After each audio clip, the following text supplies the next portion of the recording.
How do everyone? Welcome back to the Potty Mouth Garden Show. Yes, we were not here last week. I was on my little happy holidays for a few days there in Amsterdam.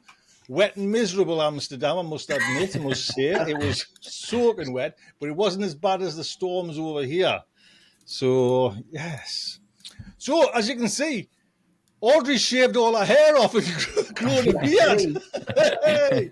No, Audrey is not feeling too well. So our thoughts go out to Audrey at this time of year as well, especially run up to Christmas as well. Audrey, look after yourself, take good care, and come back as soon as you can. Stepping in for Audrey at the last minute, Mark. Mark, how are you doing? It's been a while, and there's a few grey hairs on the end there since I last seen you, sir. It gets more and more every time. It's sort of starting to grow. I'll try and step in for Audrey. I'll remember to say that an herb is something you grow. So the man's name. I'll always remember that one. And you're the only one out of us three miserable buggers there who's went the festive season. Festive, look at that. We've got the fire, we've got the tree. We've got the tree. Very good. The lot. Very good. Although the fire is on the TV, I must admit that's a TV, not an actual fire. There's a token Christmas card from Jess. Yes, this is our Christmas show, I guess. You know what I mean? I put that on the chat, didn't I, JB? And you went, but you're in a good Christmas mood there. But I was saying to JB, it's been Christmas in this house since the 6th of November. The decorations have been up. So I'm kind of, do you know what I mean? I'm running out of steam with the jingle bells. You know, so a little bit of housework. We're not here next week or the week after. Unpaid leave for everyone. You've got free holiday to chill out and kind of relax. Jess, JB, and Mark, and you know what I mean. We'll have the festive season off, and then we'll come back. I think it's the 6th of January, our next one. So write that down, Jess. Look, she's writing it down there. Yeah, write that down. And I'll just show you there now. Ian got in touch with us and says he has until. Now, where is it? Until the end of tonight, midnight tonight, there is 10% off everything. So please, 10% off everything, and go over there, Grown Local. There's a link in the show notes. I'll put a link actually in our live as well. So everything apart from microgreens, 10% off until midnight tonight from Ian at Grown Local. So there we go. There we go.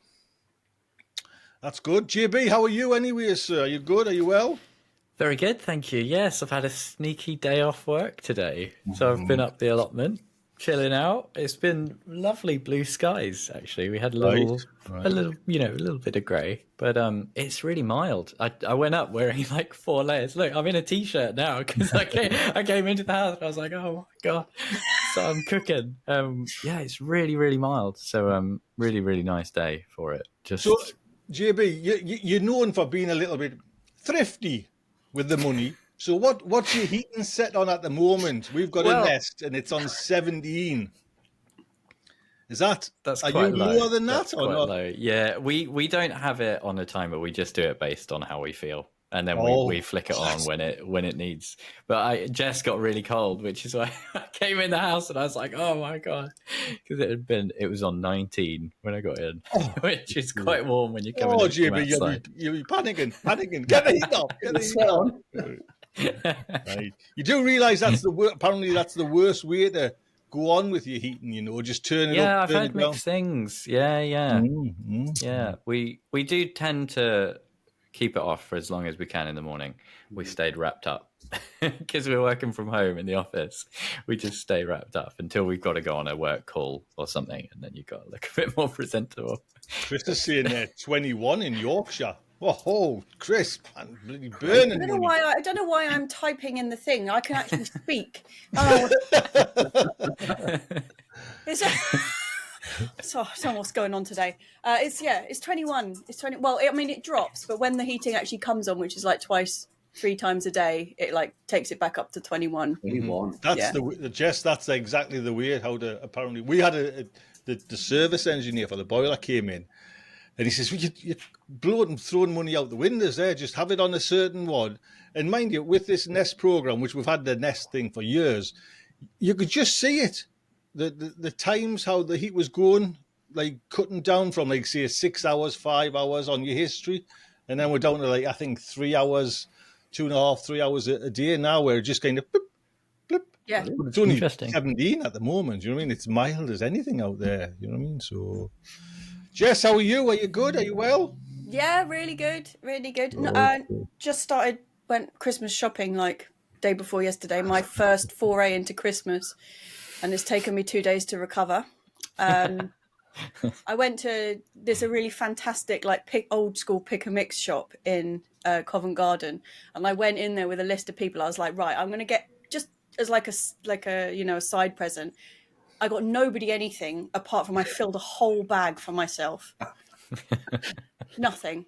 I was like, the guy's really chatty, so it's you have to just be like fire off. You can't think about it. So I've had to go away, make a list of the sweets I'm going to get everybody, and I'm going to have to go back. So pathetic. Was Covent Garden horrendous? Was it? Was it busy? Was it? It was all right, actually. Right. It was fine. Yeah, going down towards Seven Dials was a bit manic, but Covent Garden was actually all right. Which is a shame, because you would think right now it would be crazy. Mm-hmm. So, we're a gardening show here, but has anybody done any gardening this week? Mark, have you up the wilds of up on the hills there north? Have you done any gardening? No, I've been up to the plot a couple of times. It's I was saying before, it's rubbish weather up here at the moment. I mean, we dodged the Storm Dara. We were lucky. We dodged it. We had hardly any bad weather, but it's just outside there now. It's tipping it down with rain, but it is weirdly warm though. It's about 12 degrees outside, which is a bit odd for this time of year. But I was up there at the weekend doing sort of wintertime jobs. I always say springtime Mark will be eternally happy for the jobs that wintertime Mark does. So very good. It's a bit dark, it's a bit dull, it's a bit wet, but there's not a lot going, but getting yourself motivated and getting out there and getting up there and getting stuff done. So I built a shelf in the polytunnel at the weekend. So I did it's not like a floating shelf. It's sort of hung from the crop bars that go across. So just some old pallet wood, got a few pallet boards, sort of shored them up, bit of glue, a few screws, a couple of holes, paracord from the thing. So it's up there now because I got a lot of new strawberry plants, and they're on little pots at the moment because I'm going to put a new strawberry bed in, but the bed's not coming until next month. So I've got all these blooming strawberry plants just sort of kicking about. And I don't want to leave them on the ground in the polytunnel because the slugs and the mice and stuff at this time of year just come along and eat everything. So I thought, right, I'm going to build a shelf. So my latest video, by the way, it's all about building a shelf for free. No cost. Very good. Good. I always remember watching Steve, and when I seen him do the floating shelves, do you know what I mean, with a bit of paracord and a bit of two boards, it was like, wow, man. You know what I mean? And it's like fundamental now, a part of the method to get to the end result. Do you know what I mean? They're a great little kind, and it's so simple. Do you know what I mean? I don't know what you were doing with glue and nails and everything there, Mark, but it's just a bit of string wrapped around 2 planks of wood. Do you know what I mean? I don't know. I'll have to watch the video, I suppose. Well, you'll see the method. It was just stuff that I had lying around, just stuff that's kicking about the plot, because I think we're all, which I was chatting about this last week, and it's like, I think we're all guilty of spending a lot of money on our plots, and I don't mind, because it's like, it's a hobby. If you're a golfer, you're going to go off and spend like hundreds of thousands on a golf clubs, or you like your motorbikes or whatever you like. You're going to spend all this money, so I don't mind spending a bit of money on the plot. But sometimes, you want to be a bit frugal, a bit thrifty. And I thought, right, I've got some pallets. Yes, you do. Break them up, get the plants. You channeled JB. It didn't cost anything. You're making JB very happy there, Mark. We've got the two complete opposites here. We've got JB and Tony. It's just like one of them just pissing cash everywhere. And I've been like ferreting money because I know I've got to buy some wood for this bed that kind of collapsed. You know what I mean? And a fence there now. But now I've got my little pile. I'm thinking, you know, I want to use it on wood. You know what I mean? I want to use it on something that has a little blue flashing light. You know what I mean? It's got Bluetooth in it, but you know what I mean. That'll have You to ever get thought about that metal going. beds, Tony? Sorry. Instead of wood ones. You ever thought about those metal beds instead Yeah, of wood yeah. I mean, quite easy, but it would spoil the aesthetics, Mark, straight off the bat, and I'd have to kind of get it level. And I think Aye. I would be able to kind of cheat more with the wood. Yeah. You know, but yeah. I mean, to be honest, a while ago, mind you, it must have been a couple of years ago, there was a company kind of reaching out. I think it reached out to everyone. Do you know what I mean? Yeah. And I could have get one, but I've actually got little ones here in the front and the back for like housey plants, you know, like garden house plants. But no, I kind of like the wooden ones, but Aye. it's just it's more, Mark. It's the whole hassle of building it up again. Do you know what I mean? It's just like It's when they go wrong, isn't it? It's when they fail. Mm-hmm. So, JB, have you been doing any gardening? Have you done anything? Or Yeah, so I've not been making many videos recently, but it's because I am up the plot, but it's really boring. It's just like tidying and sorting, and I am loving it. It's really really satisfying. Now that I've got the shed up, I finally started going around the polytunnels, each greenhouse, just like around on the floor as well, where I've left like pots and tools. There is stuff everywhere. Like my allotment is actually like shocking. It is such a mess, but I've just really started now filling the shed up with stuff, and it's unbelievably satisfying, but impossible to really make a good video out of. Do you know what I mean? It's like I can imagine trying to just make a video of me tidying would be pretty dull. See, and there I are do that all the time. there is so much to do as well. I could do like a 10 video series. Like, what are we tidying today? What am I finding around the plot today? But yeah, it's just sort of that winter tidy mode. I still got. I just this today was chopping back my chilies. You know, I still had chili plants that were going. They were fully died back, looking really really sad. But I just hadn't got around to clearing them up yet. So it's just that kind of stuff, you know. Just getting on top of things. I am so excited for actually clearing both of the greenhouses, getting them empty, ready for next season. That was done months. But JB, that mine was done. Yeah, months I'm ago. quite behind. I've been slacking a bit. You know, I've been kind of taking it easy a little bit after I built the shed. I've just been taking it easy a little bit, but it's nice to get up there when I can, for sure. But it is just that slightly boring tidying stuff, but it's still really really satisfying. Jess, any gardening getting done? Quite a bit actually. We've been doing. What was I doing this morning? Yesterday, I was chopping or pruning the grapevine back. That needed a lot of work because it had gone completely haywire. Yeah, I've been doing loads actually. Like you say, though, there is a lot of clearing.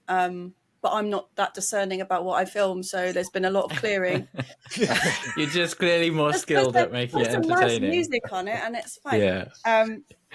But yeah, it's all like stuff that is what you're doing at this time of year. So it just is, yeah. But I'm just like listening to you talk about the idea of putting a hanging shelf in your polytunnel. Like, oh, the luxury to have space for a hanging shelf in a polytunnel. It's like. Mine's so small, and it's every year it's feeling smaller. I've got some regrets about making it that size. So, yeah, the idea of a hanging shelf is a wonderful thing. But, yeah, we have been doing a lot though. My greenhouse isn't cleared out yet either. Found some weird stuff in the polytunnel yesterday because we've just like sealed it up. I planted all that stuff in it and then just like closed the door and haven't opened it again. And actually a lot of the stuff's done all right, but the chard's really suffering. And the spring onions have all gone moldy. Just because it's so damp in there. Like some of the things have coped really well with it being that damp. Like the mustard greens, absolutely fine. You know, they're like, they can grow in like boggy ground, whatever. And the coriander and the parsley are really happy, and all of the kind of salady stuff. But the spring onions have kind of, the bases are still all right, but the tops have gone really like moldy and sad. So they'll have to come out. And is that the same with the chard as well, Jess, is it? Or well, the chard has got, I was actually asking on our chat, there's these little tiny white things on them. They are absolutely minuscule. I've got a picture. Wait on, is that the one you put in our screen? And Hannah, Yeah, give you a little. Let's have a look. So you can just pop it up. Is that it? Oof. Well, that's the one that she found. Right. They don't look exactly like that, but they are white and they're very small. And they are. What were they called? Springtails. Springtails, garden springtails. Yeah, there's a lot of them all over the bases of the chard, but they don't seem to be doing much damage. Like the chard still looks okay. They're just all kind of clustered under there, and I was a bit like, "What's that?" But they're okay. So See, I thought they were like not I guess a pest, but they like good conditions. So maybe Jess, you've got nice conditions, but I didn't think they were like a total pest. For I suppose if they're in thousands and thousands of them. it was more the fact because they're bright white. When I just looked in there, I was like, "Oh no, what's this?" And like JB, you said woolly, the mealy worm. Yeah, I thought they were mealybugs at first. Yeah, and when I first looked at them, I thought that's what they were, and I was like, "Oh no, not again," because I've had a problem with them in the greenhouse. But they don't seem to be, and they're not taking anything off the chard. Like the chard plants themselves look really healthy, and the stems still look fine. Like they're not, sap suckers or whatever taking stuff out of them. They just seem to have clustered around there, and a bit alarming. But they seem when I searched it up, it said that generally they're not going to be harming plants. They eat kind of like mycorrhizal and fungi and stuff, help stuff break down in your soil. So hopefully nothing to be worried about. Yeah. I assume there's like thousands of different species of springtails too. Yeah, so and they I might think not look exactly. I think probably there's something that I've seen in the soil before. It's just the fact that they were clustered. I was where you're a bit like, oh no. But yeah, it seemed to be fine. So, Jess, were they on your plant? And would you be, because if there's loads on, are you not? I am. You know what I mean? If I see loads, like say whiteflies, it's a bit off-putting to actually take it home and use it. To be honest, Tony, these are my really small chards. The chard plants themselves are only about this big. I just planted them in there to hold them over winter, and then they'll grow up in the spring. So they're not really ready to eat now. But I don't know if I'm able to. Can you see?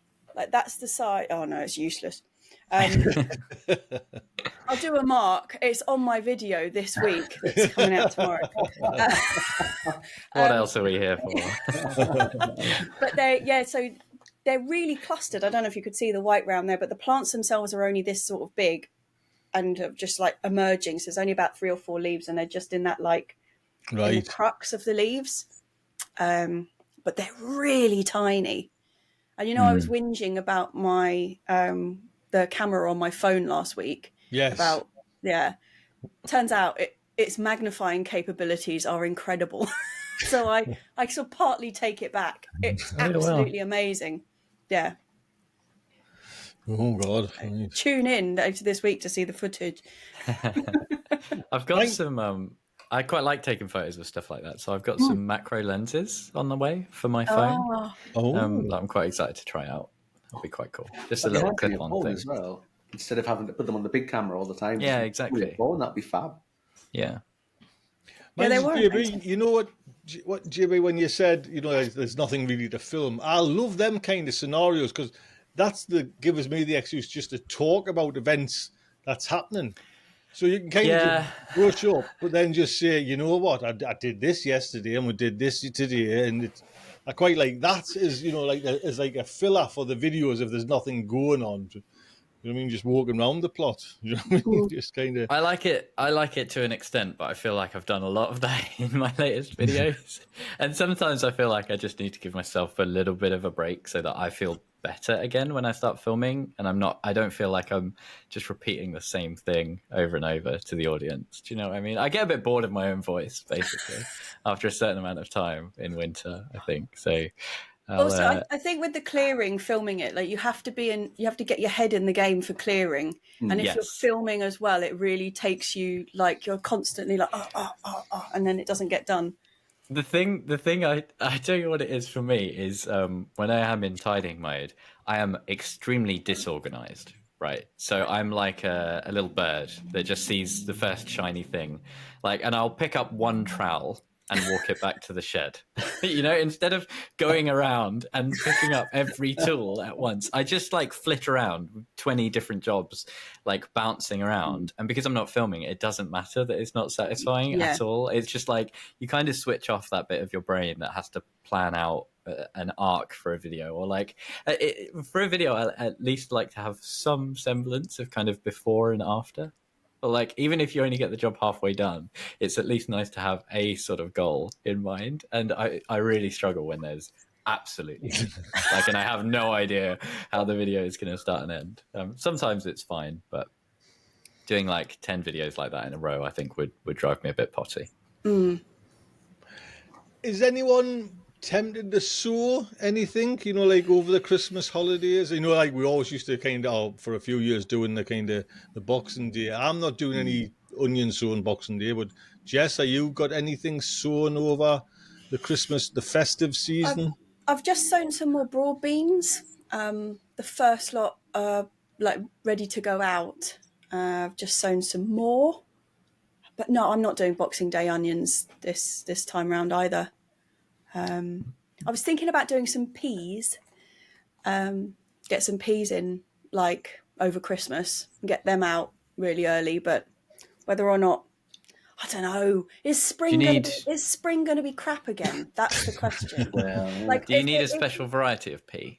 Yeah, for this season. I'm trying to remember what the variety was. I'll tell you in a minute. I'll dig them out. They're just in front of me. But yeah, I mean, I know that if we have an absolutely magnificent spring and I haven't got anything started in like early January, I'll be really upset about it. But if we have a crap spring again, it's just completely wasted. Like all of that stuff we did really early last year to get going, just so much of it was a waste. Don't know if I'm strong enough to cope with that again. It cannot be as bad as last year or this year, and you know, at the beginning of this year, it was just like so bad. You've got to give it a go, haven't you? Would you a good year? Do you know what I mean? I guess if you do an early sowing, like if you do onions around Boxing Day sort of time, and then if you've got them on the go, they'll either fail pretty early, and then you've got plenty of time to do them again. If they keep going and nice and strong, then you've got a really good early start to the season. Yes, but saying that, I've given it half a thought and thought, yeah, broad beans. You know, somebody saying sweet peas in the chat. There's another one needs to get them to go nice and early. Onions, but I've done nothing about it. I've thought about it and thought, yeah, need to do that. But it's the same as everyone else. You're in that sort of over winter, tidy up, get your projects done kind of mode. I think at the moment, and I probably need to sit down and make a bit of a list. Maybe it's a spreadsheet, something. Just say these on this date, these on this date, these on this date. Then totally ignore it, and then just wait. Goes on. Just completely wing what I'm sowing every week, just making it up as I go along. I mean, I've got like the Japanese onions in, you know what I mean, and I've got like garlic in that planted, just you know what I mean, so an elephant garlic. But I'm not putting, you know, I'll probably I'll hopefully get some more heat treated onions for later on, you know what I mean, the kind of Marchy time. That's me goal with onions. But I was just thinking, is anybody else doing anything, you know, like maybe a few seeds in the house, kind of greens going through? JB, I know you've got one of them. And I finally set it up as well. I finally set it up. My let pot hydroponic system is on the go. And I sowed a load of seeds, and I've got a little picture. This is what I do. Instead of labeling, I just take a picture of my seed packets. I can see Ian's in the chat. They're not from Growing Local. Sorry, don't look, Ian. But there's all sorts. I've got some parsley, spinach, pak choi, a few like experimental things like I've never tried over winter in the let pot. Quite a lot of salad leaves. I've tried radish as well, just because I want to see if you'll get a little radish bulb going in one of those hydroponic systems. But yeah, it is finally set up. Wait a minute, can I get this right? You're using the state-of-the-art hydroponic system to grow a radish. Yeah. Why not? Yeah, so it's really nice. They've just started germinating, and they're captivating. Like, it's one of those things, like, you kind of forget a little bit. I don't know. I do anyway this time of year. I think if I had everything ready at the allotment, you know, if everything was cleared, and I found myself twiddling my thumbs at any point, I'd be like, okay, time to start sowing. But my to-do list is still like before I even start thinking about sowing for me. So it's really, really nice to get something just in the house. And I've found myself doing that thing where you just stare at them, you just spend a minute like losing yourself staring at your little seedlings. So really, really satisfying. I think one of us mentioned this before, where it's hard to be in that kind of get things tidy, build things, let's get the garden ready for next year, to sowing at the same time. Do you know what I mean? There's always seems to be like, right, now it's sowing time. You know what I mean? So I really struggle with it. Ian's just reminded in the chat, you said, "Oh, get your spring onions in." I have actually, just last week, I sowed some of the Ishikura spring onions to grow in the house. I realised from that point I haven't watered them or even looked at them because I forgot about it. But they are downstairs, so as soon as this is over, I'll go and check on them. So has things germinated from your thing? Because we mentioned this before, it hasn't got a heat system on it, this let pot. It's all just down to the environment. So everything's germinated all right? There's a little temperature sensor actually built in, and it tells you the temperature of the water. And it's only around 14, 15 degrees that it's hovering around. So if you were trying to get something like a chili pepper, maybe a tomato going, I think you might struggle. But most of the there's slightly more like the greens and that kind of thing, they're going to be fine. They don't need the properly warm temperatures. And 14, 15 degrees for a seedling, most seedlings are going to be pretty comfortable with that. So I think they should be good. It'll be there'll definitely be some video updates over time. I probably did it about a week ago, and most of them have just started coming up now. Right. So they're pretty quick. But yeah, we have been quite busy in the back garden, actually. We've done lots and lots of prep work just in the back garden. Jess has been planting like loads of spring bulbs and that kind of thing. Maybe a little bit late, probably should have been done in November. But now that the weather has just been a little bit nicer here, you'll be fine, to be honest. Yeah, we finally kind of looked outside and we're like, oh, we should tackle the back garden. So that was Sunday. Lots of weeding, mulching the beds and that kind of thing. You'll get a lovely flush. Love, you'd be proud of your flush. For bulbs. I got one of this time of year, the seed companies send around 1 million emails saying you can get like 1,000 bulbs for 99p or whatever the daft offers are that they have. And I ordered all these bulbs and they're still in a box in the back of the car.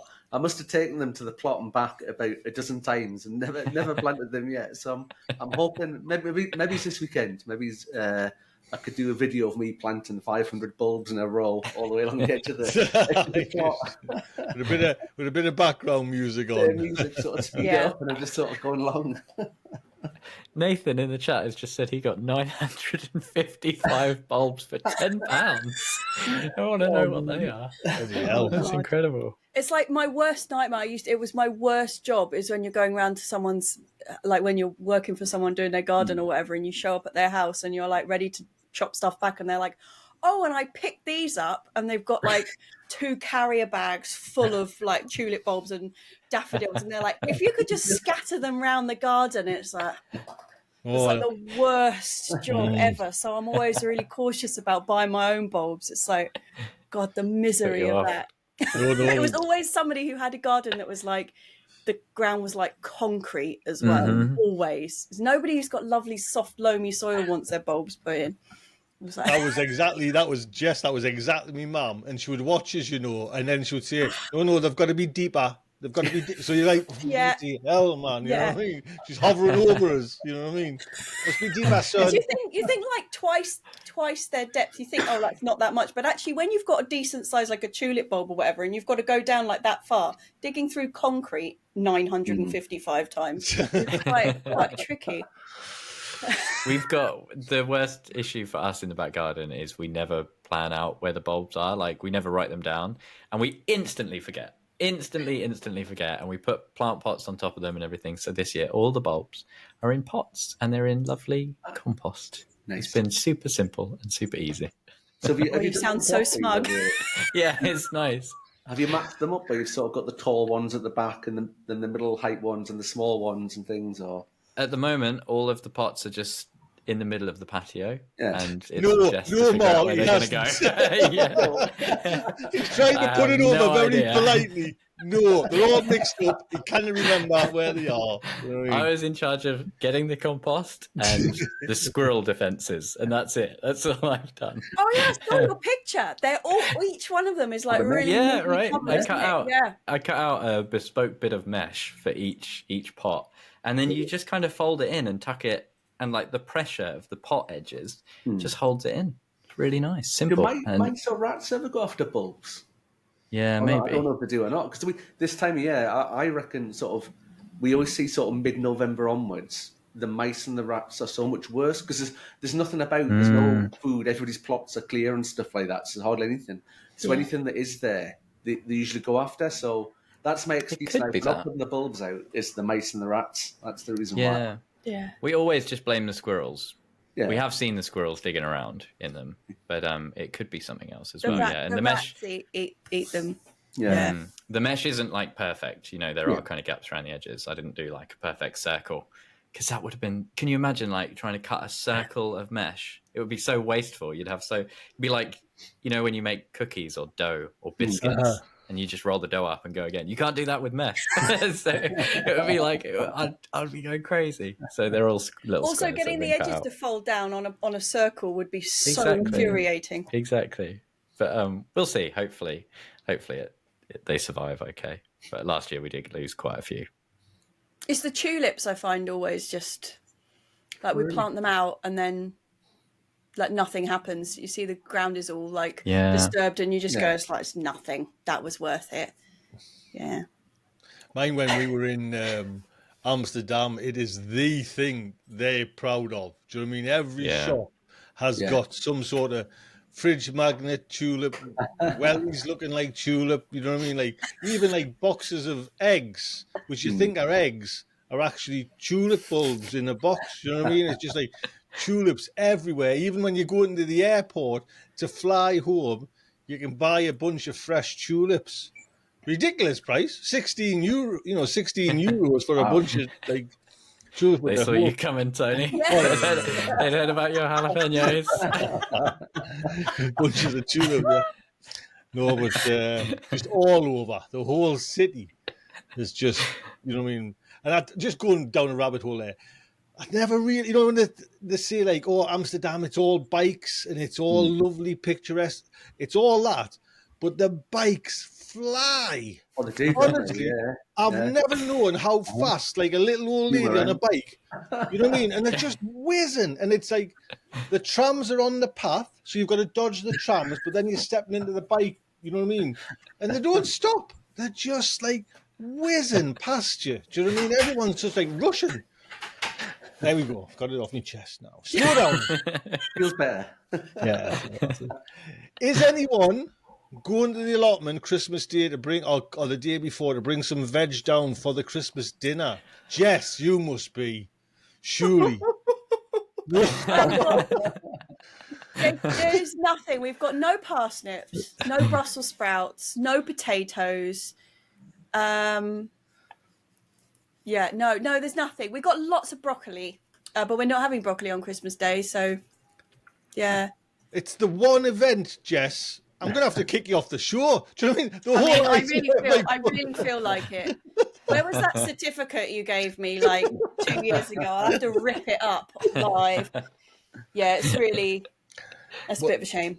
Mind you, all I've got, Jess, is Cavarel Nero and another type of like a greener kale. So that's all I'm bringing down, some couple of like greens, like brassica kind of things. I suppose you could have Cavalier Nero on Christmas Day, couldn't you? Mm-hmm. Well, that's what. Yeah, we're definitely having that. So you got nothing. We got loads of veg, like that we're eating, but not Christmas Day veg. We picked some really nice carrots last week that we had that were really, really delicious. Oh, nice. Could you not have kept them? Could you not have kept them till Christmas? I mean, I could have, but I didn't. I ate all of them in one sitting. Yeah, I could have, didn't. Well, the thing is when you're doing that, it's like with a carrot or indeed like the parsnips, is you don't really know what's under the ground. So it's a bit of a gamble if you wait till Christmas Day and then it's like, oh, I got nada. then you don't have anything. So yeah, we just went for them a bit early, but they were so nice. And I was worried that they were going to be woody because they'd been in the ground a really long time, and I hadn't like chopped them back or anything. They were still growing, and they'd had a second growth spurt. I don't know if you saw the picture. They were like carrot shaped, and then they tapered, and then they like did a second carrot on the bottom. So I was thinking that it's possible, that they would have got woody up the top, but they hadn't. They were absolutely perfect. They were really nice. What size are we talking? Are we just talking like little fingers? They were not huge, Tony. They were probably about that sort of, the big ones were about that sort of length, but pretty good. Yeah, really, pretty good. Really nice. Was that the Touchon ones, Jess? Was it? Like you said, Touchon? It wasn't the Touchon. It was waxy candle or something like that. It's just because I had excess seed of theirs left over, and I just chucked them in. But next year, I've just been going through all my like seeds and trying to get it straight in my head, like Mark was saying, with a spreadsheet that I will later ignore, but trying to get like everything that's going to be growing next year. And I've gone back to Touchon. I've got to go and order some when this is finished, because I didn't have any second half of the year, and they are by far the most superior carrot. Well, mind you, I got some of them, Jess, this year, and they were only little ones, size of me kind of fingers, but they were like on another level, taste-wise. I must try them. Do you know what I mean? They're so good, aren't they? And because I don't know what it is about them, but because they're rounded at the bottom, they're not round carrots, but they don't completely taper. They're rounded. You seem to get like more usable carrot out of the length of the carrot. They're just a really they're a love. I love them. I can't remember where I got them. I might have got them from, I don't know. Real Seeds was the place I originally got them from. Right. Yeah, I got some Touchon as well. I think on the back of Jess's recommendation. I'm trying to remember where I got them. Might have been. Was it Premier Seeds Direct? Did they do I think them? so, because I'm sure mine were in like a clear bag, and they're kind of synonymous with like really well, clear they were bags. brilliant. They were really good. Yeah. But carrots, go to grow local and get some there as well. 10% off till tonight. Oh yeah. JB, Jess has let us down, so surely you'll be bringing something home at the Christmas table. Definitely parsnips. Oh, so they'll be okay. Nothing, no showstoppers, but there's definitely some decent parsnips in the ground. I'm hoping for some potatoes as well. There's some limited vegetation on top, but I'm hoping good things are happening under the soil. And I've noticed I've got lots of compost bags dotted around the polytunnel full of spent compost from various pots, and they're all now full of potatoes. They're growing up. So I'm really hoping, I've folded down the sides to give them a bit of sun. It wasn't planned. But I'm really hoping there might be, if you go around and get all the small little ones, might be enough for the Christmas mash, at least, Mind you, we went, just going another rabbit hole there, my wife went to Costco the other day and came home with a bag of new potatoes. Do you know what I mean? Don't know where they've come, which country they've come from. Yeah, new potatoes. It's not the right season. Mark, are you got anything to come back from the allotment for Christmas Day?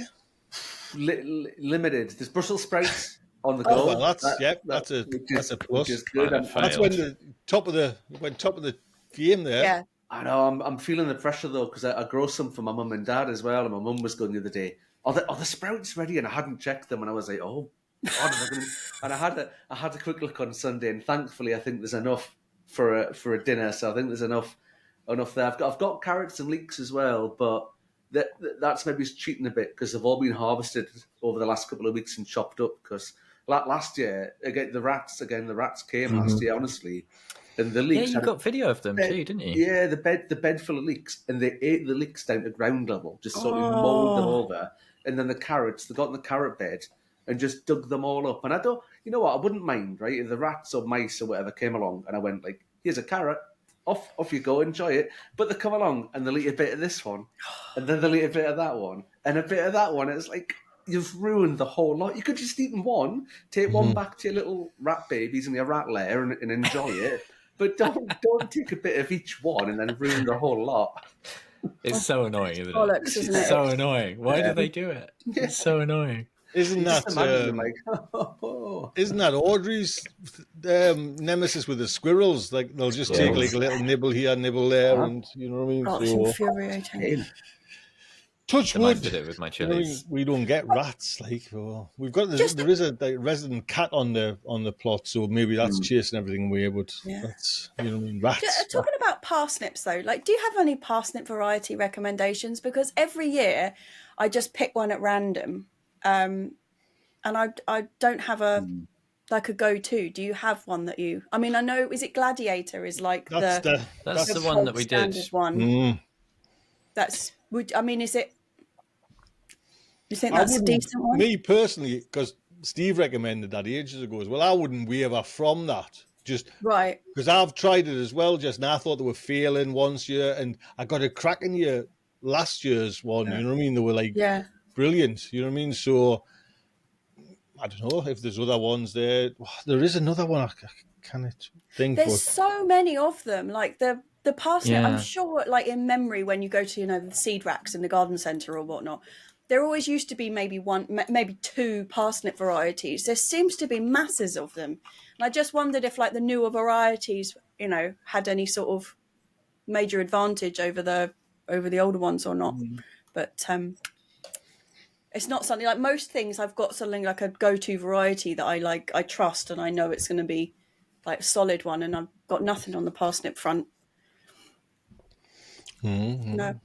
Have you got anything coming for Christmas dinner, Tony, from the garden? Just what I mentioned, just the two kales, you know what I mean? And probably just the one kale, we don't need two varieties. That's just me just showing off, you know what I mean? I've got this, and I've also got this. Not the same as that. You know what I mean? There is a couple of leeks there, but I don't think we've used leeks for the Christmas dinner as well. So yeah. I was intrigued by that inclusion in your Christmas dinner, Mark. What do you do with them? It's maybe just because they're there. Like Yeah. I couldn't guarantee they're going to be used on Christmas Day. I might present them as some sort of provider of food, like look what I've grown. But they might a nice centerpiece in the middle of the Christmas dinner table. Single made out of a leek and an orange. Very good. So where is everyone having Christmas dinner? Jess, I guess, are you having it there and everyone's coming there, or? Yeah, we alternate with my sister. Like we go down to her house one year, and we were there last year, so we're here this year. And what role have you stood up for this year? Are you full? I always do the dinner. Right.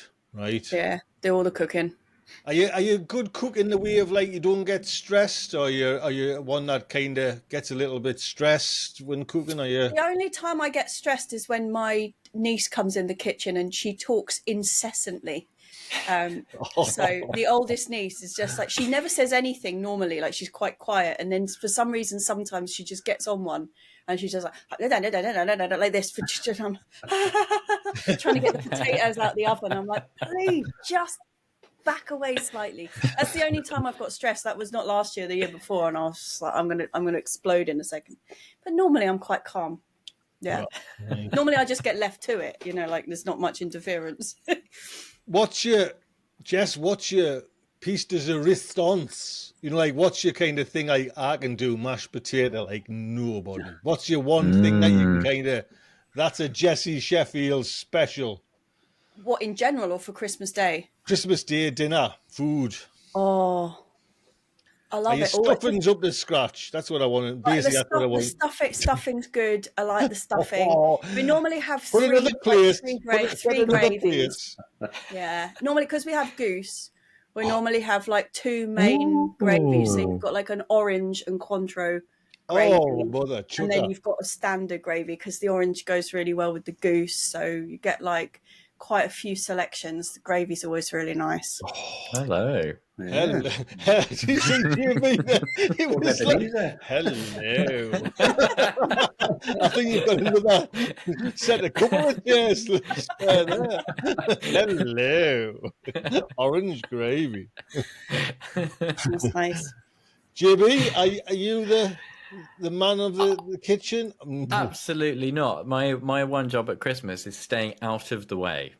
Jess is normally we take it in turns. So one year it's here, we host. I still do nothing apart from maybe set the table if I'm asked. I just stay out of the way. Jess's family are very strict, right? So it's Jess, her twin sister, and her mum will quite often do the dinner all together. So that's 3 people in the kitchen. If there's one extra person in the kitchen who hasn't been invited or given a specific job, you need to get out of the kitchen like immediately. Like, you do not go in the kitchen unless absolutely necessary. Yeah. So yeah, that's kind of me. I'm very, very lucky. I just get to sit back and relax at Christmas. Mark, are you the? I'm a bit like JB. My job is to stay out of the way. The one thing I do though, like Jess and the goose and things, is I do roast potatoes. That's my thing, is doing the roast potatoes, and I'm very particular about them. They get cooked in goose fat, and I parboil them. Yeah. And they take well over an hour to cook, like to do them properly, like really properly. Yeah. Turning them every 15 minutes, going in, turning them, getting in the way of everything else, but making sure they're turned on. Honestly, they are not wanting to blow my own trumpet, but they are spectacular. The soft, fluffy inside and the crunchy outside they're magnificent. Oh yeah. But that's my only job of the day. That's it. That's all I'm allowed to do, is do the roast potatoes. I turn up with leeks that aren't needed and cook them. Any specific potato you're using there for these roasties, or is it just?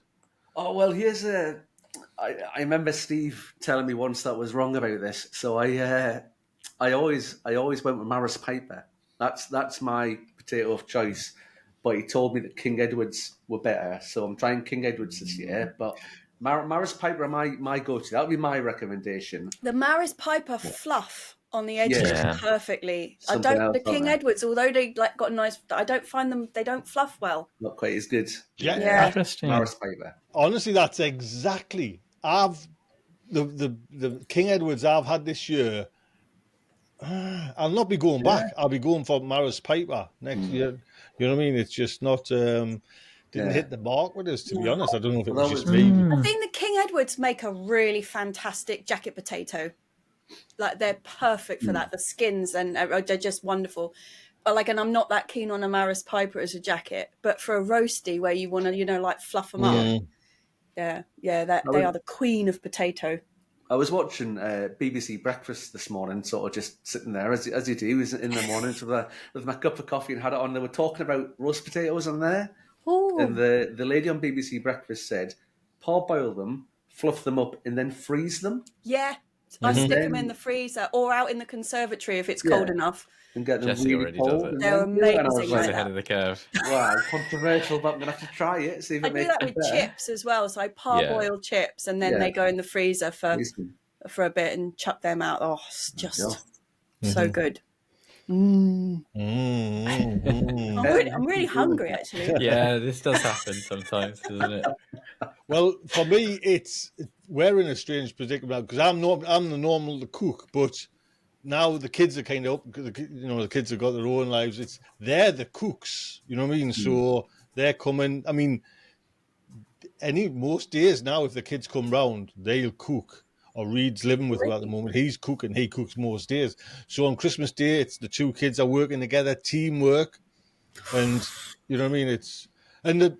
They just put it together. Do you know what I mean? I'm a little bit I'm cool, like what you said, Jess. I'm cool until I get distracted. Then it's like, listen, man, listen. You know what I mean? Then it starts just getting a little bit spinning plates.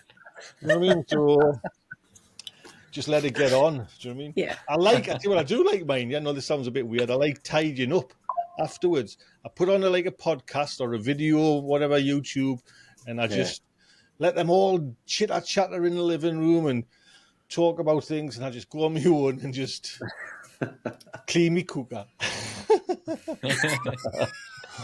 Oh, yeah.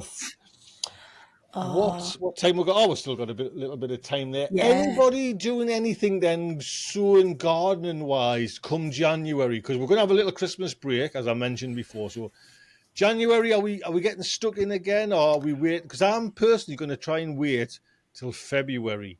That's my thing. Where I'm thinking, right, no danger. The rains are off. I'm getting going February, 1st of Feb. Me too. which is controversial because I normally start chilies. Chilies like 1st of Jan for me. That's normally kickstart of the season with the chilies. And this year, at the start of February, I'm going to Japan for like Wow. 2 weeks. Brilliant. And so I think rather than handing over the reins to Jess and asking her to baby everything, I'm gonna carry on my lack of sewing until I get back, basically. But that's been quite a good excuse for me, just treating Japan as that kind of that cut off, and then when I get back, it'll be All cool. go. Time to go. Yeah. And I'm hoping I might bring back some interesting Japanese varieties of various bits and bobs. I did quite find cool. this year, JB, that the chilies that I like, the jalapenos and the Ring of Fire, they all came pretty good early on. Yeah, It was yeah. only them piri piri that were kind of dragged out to my end of the season. So I've ordered. Actually, they've come. The chili seeds, the chili chump seeds have come. So I've got jalapenos again because they might sell out. Ring of Fire, and maybe cayenne. And Yeah, I nice. think that's all I'm going to grow, to be honest. Because they're all anum. They'll all crop quite quick for you, and they should grow quite quick. So they're definitely the kind of variety you can definitely sow a bit later. Yeah, for sure. So I just think the way what I learned from this kind of hiccupy way at the beginning of this year is they do take off still. So if I've got some decent compost, first of February, that's when they're starting. Not tomatoes, just the chilies. That kind of first week. We'll see how it goes. The only one I'm not going to do my chilies until probably the beginning of February. But I'm doing the cucumber in January. Patented. Yeah. The Bob Flowerdew cucumber is going to happen again. If anyone hasn't seen what Jess is talking about, yes, she's growing a cucumber in January, but she's keeping it in her house, so it's all mother. And that's right, Jess, isn't it? Because you just keep it in the house. I copied off Jess. I think it was last year, the year before. Yeah, cropped worked. It's a trick and you're picking them by like the beginning of April. Like you're getting the cucumbers. So yeah, I definitely it didn't work last year because there just wasn't enough light by then. But like on a normal year, as long as you're not planning to put them out, yeah, they were really good. I tell you, just them ones I had this year, they were like little. They were called. I don't know if they were called children's fingers or ladies' fingers. Or so children's fingers maybe a bit harder. That was a bit horrific. Something fingers, maybe small fingers, but they were just cropped loads, and they would be ideal for like an indoor. Yeah. You know what I mean? Yeah, like, I do. The one I do every year is Socrates, which is again like a shorty cucumber, quite small. So you pick it small, and yeah, they just keep coming. Brilliant. If it works, like it works brilliantly. It does kind of depend on the year. Mark, are you sowing anything? Are you going to? I might do. I think because the growing season is really short up here for crops like chilies and things like that. I'm probably going to be a couple of weeks early, and I've got a bit of a half a project, half an idea for the garage at the back. I've got an old desk, so I've got a 2 meter long desk that I don't use anymore, right? So I'm thinking out there, desk, heat mats, grow lamps. I want to build a frame above it, and again, like low cost. I don't want to be spending loads of money on it, but I want to build a frame and insulate the frame somehow, and then have things in there sort of grown away. So I've got I've not fully formulated my idea or my plan yet, but I think over the next sort of 3 to 4 weeks, we'll get that built up in there and get sort of stuff all set up and see how it looks. It might work, it might not. It might be an absolute disaster. It might end up being too cold in there and cost a fortune to have heat mats and things and whatnot on the go as opposed to stuff in the house like I normally would. But yeah, you did there. I mean, you should know the cost of the heat mats. The heat mats, because you've done all that research already. You know what I mean? So, and the heat mats, I don't think are. And I also remember Steve again saying, long as their feet are warm, you're all right. Yeah. You know what I mean? So, especially if you build like a little. Yeah, well, worth a go. Yeah, I'm thinking wooden frame or whatever I've got knocking about that I can use to build a frame. Then I might get some of those. You know what I was thinking about getting? You know, like the blankets that you see marathon runners have, the foil blankets? Yeah. You get like 10 of them off Amazon for like £2 or something like that. So I've got loads of bubble wrap and stuff. So I thought about Could put them on the inside, bubble wrap, put them on the outside, Douglas Yeah. frame. I'll need to insulate where they sit on the desk and stuff like that as well. So there's half an idea. It's not fully formed yet. It needs a bit of design work, a bit of sort Don't of, make it really too good. big because you'll be raided. Yeah. What's that glow in the garage? Keep your garage door closed. Mark, the only caveat I can see is from a left field kind of perspective is you sometimes go away quite often for work. So who would be watering? How are you going to get them watered? Just have to rely on other people, or call on the old mum and dad. Dangerous. There. Can you just come along and it's a Dangerous. lot of responsibility watering somebody else's plants, though, isn't it? If somebody ever asks you to do theirs, It's really stressful. it is. Isn't it? You want to make sure Responsibility. you don't want to kill anything or do anything. It's got to be perfect. I tell you what might be worth looking into for your insulation is I just bought a whole load of the stuff that you put behind the radiators, which is the foil bubble wrap. I've got a roll that I've got used, I just bought it. It's cheap as chips. I bought 25 meters for a tenner. So it's like 70 centimeters by 25 meters. And it's quite thick. I'm looking that way. Sorry, it's attached to my window at the moment. But it's quite thick. It's got quite a lot of its own structure. So you might be able to kind of pad that out somehow. I wonder if I put that on the desk as well. So if that's on the desk, like the underneath. The heat mats are on that. It'll reflect any heat going down back up the way, maybe. Yeah.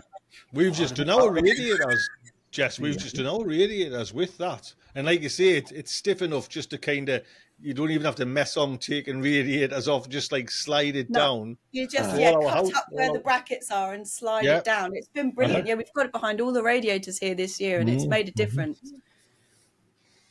You see, JB being thrifty. You I'm missing out. Saving money savings. Where? Well, it was when I went down to Torquay. They had where I was staying. They had it behind all their radiators, and I was like, "What's this?" Because I've seen it before, but it used to be. I mean, we're talking 15 years ago. I bought some stuff, and it was this ribbed padded stuff, and I didn't think it worked very well at all. This stuff that I've got this time, you actually walk past the radiator and you can feel the difference. It's really very impressive. The one thing that I need to think about is the height as well, because obviously the plants will grow, and before I put them out, your chilies and things are normally a sort of a good foot tall, probably. Oh yeah, frame or whatever needs to be high enough for the pot, for the heat mat, for the pot, for the plant. So it needs to be a good sort of 1.5 foot. You don't want everything squashed in. I've made that mistake before indoor growing as well as having squashed in, and it caused loads of problems with stuff last year having it squashed in. Yeah. Mark, so can I just jump in, JB? Mark, why are you going to all this trouble? Why not just, because you've got power to your greenhouse? Yeah. Why don't you just make your greenhouse snug and warm? Just something different, something to try. Just a bit of a project. I want to give it a go. Try something different. See if it works. See if it doesn't. Only one way to find out. Honestly, it's I've been down that route in the hut of mine, and it's just it's never ending. Do you know what I mean? It's you tackle one little hurdle, then you think, all right, exactly what you said, but the plants are getting taller. Right. Well, I need the water now. But then I need to kind of, I'm not going to be, it's too hot. Oh, you know what I mean? It just all starts kind of. Yeah. So Tammy Jo said in the chat, it's airflow is a problem. Yeah, absolutely. Airflow is definitely the biggest. That was my issue I had a lot of issues last year, but one of them was I'd really focused on keeping them warm and wrapping them up. Yeah. And then there was it was just too damp and not enough air going in. Yeah. Because you had fans on yours from really. Oh, is my video You're frozen? But we can still hear you, Jessie. Am I back? Oh, you're back. Yeah. Because you had the fans on yours from really early, didn't you, JB? Yeah, I get them going pretty early. When they're just little seedlings with dicotyledons, I'm much more careful. But I do tend to still have the fan on, just not directed straight at them, just so there's airflow around them. But it's really, really, really important. I might start them off in the garage and then move them into the greenhouse. Keep heating the greenhouse, because obviously you'd have to be warm in there still, but just that extra stage, couldn't it? Another step. Yeah. You don't necessarily need huge fans in there, but even if you just got something under, because it's if they're all going to be in a in a cover, Yeah. it can get really, really humid in Yeah, there. So absolutely. you're going to want a bit of ventilation.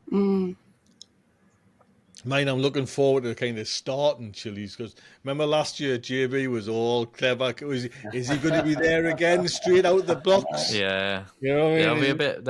They'll be behind. So I'll be playing catch up with everyone if you start yes, them in Japan, January. yes. Going to Japan. Now I've mentioned see. Reed's just come back, JB, just unreal, just fast, so can't wait. fascinating. Do you know what I mean? It's just like. And I was just watching. We've just been watching like because they took that many pictures. We've had like a few sessions of going through. We're piping to the TV so we can watch the pictures, these photographs. He took video when he was on the bullet train, and how fast it goes from the inside, going watching like the little towns go past and the little huts and the fields.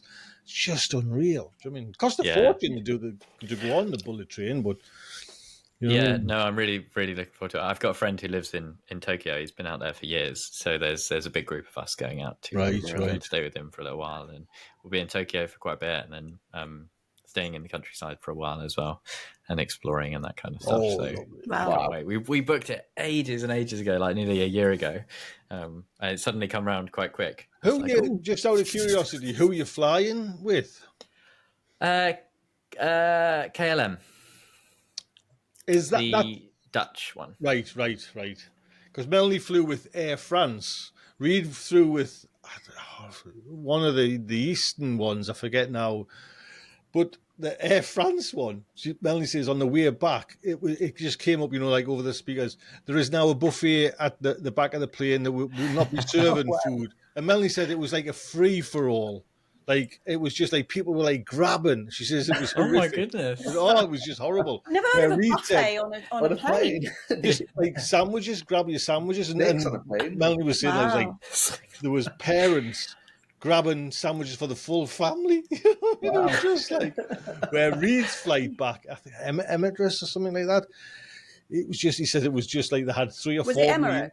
Yes, Emirates. Emirates is dead fancy. Yeah, that's a lovely one to fly with. They're not having a buffet on there. No. Instead it was all kind of all fancy food, and he was like, yeah. Melanie came back with sciatica because 13 hours from Japan to Charles de Gaulle. You know what I mean? And then. Yes, but Jibby, you'll be fine, young fit lad. Yeah, it's quite a long flight, but you worry about that when you're there, don't you? It'll be fine. A couple of videos. Listen, I think our Christmas special is over. Ho, ho, ho. Can I just say a big thank you to Mark for stepping in for Audrey? Mark. Yes, thank you, Mark. Lad. It's a big, again, Audrey, get yourself well. Please, get yourself well. Don't worry about coming on the show until you are well. That's not a problem. I'm sure Mark will help out where he can. Absolutely. Mark, where can we find you? YouTube, Instagram, and TikTok, and just look for Mark's Allotment Plots, and you'll find me. TikTok, man, it's for the kids, man. That's me, young TikTok. Actually, Melanie said that to me the other day. I got a recipe, and I just mentioned it was like a short, so I mentioned TikTok, but I watched it on YouTube. You're not doing that TikToking, are you? You know, it was just like a dirty little habit. You know what I mean? You're not doing that TikToking, are you? No. JB, where can we find you? You can find me at NaturallyJB on YouTube, Instagram, and Patreon. There we go. And Jess? Jessie at 37 on YouTube, Instagram, and Patreon. Nice. Did your little post-it note fall off the screen there? It's written at the bottom of my picture there, and I have to go like that to see it because I've got the camera in front of the thingy. You're obviously having an identity crisis. Sorry. So, like I say, we are away until the 6th of January. So, hopefully, we'll be back there with loads of stories of, lovely Christmas dinners and everything like that. Jessie, happy Christmas, happy festive season and Merry New Year. Christmas, Taps. JB, happy Christmas and a happy New Year. Merry Christmas. Mark. Oh, yeah, it'll be 2025. Yes. Yeah, true. Ooh. Mark, happy Christmas and a happy New Year. Good hogmanay up there for you, sir. Hogmanay, double bank holiday, 2 days off. Nice. Very nice. Everybody in the chat, big thank you for supporting this show. It means a lot, honestly, it really does.